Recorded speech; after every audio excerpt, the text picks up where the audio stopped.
น้ำตกสาลิกาในวันที่ฝนตกครับน้ำตกสาลิกา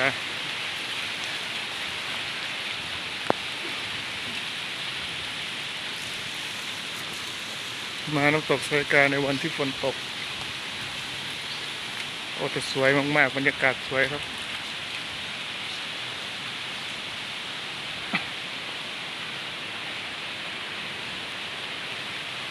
ทางเดินขึ้นไปน้ำตกสาลิกาครับ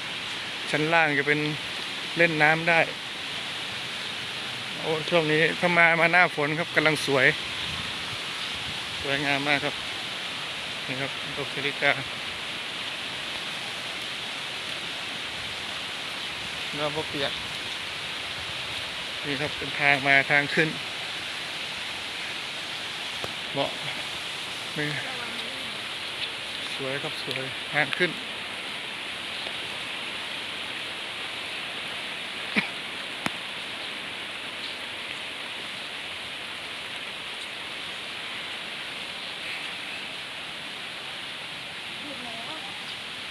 ฝนตกก็ระวังลื่นนะครับทางขึ้น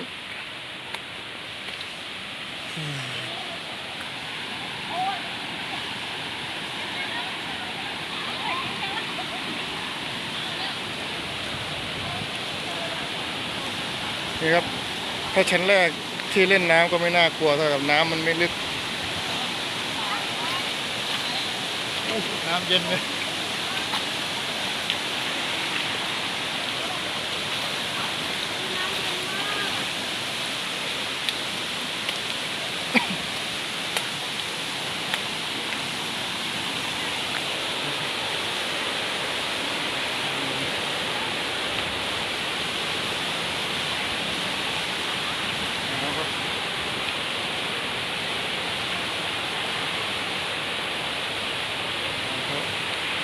โอ้น่าเล่นน้ำไหลไม่แรงครับน้ำที่ไหลมามันไม่แรงสวยงามมากครับ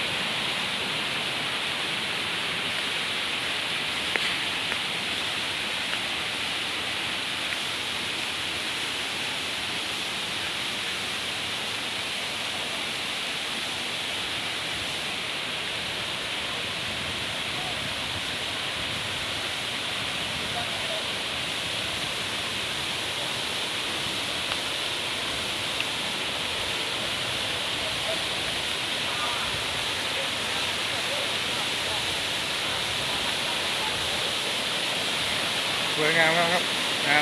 ำถ้าน้ำที่เป็นสีเขียวนี่คือเล่นได้ปกติสีเหลืองเล่นด้วยความระมัดระวังนะครับสีแดงห้ามเล่นโดยเด็ดขาดเขามีป้ายเตือนอยู่นะครับดูครับ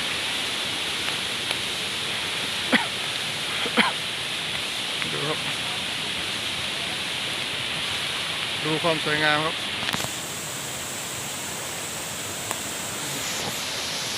มีป้ายเตือนทุกขึ้นไหมเด็ดเลยนี่ครับเราจะพาไปดูความสวยงามของน้ำตกสาลิกาครับ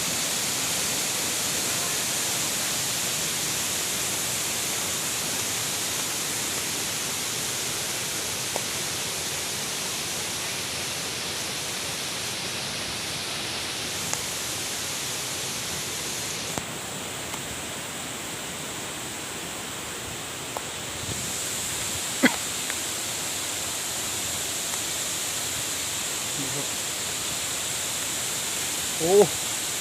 สวยงามมากครับฝนตกหน่อย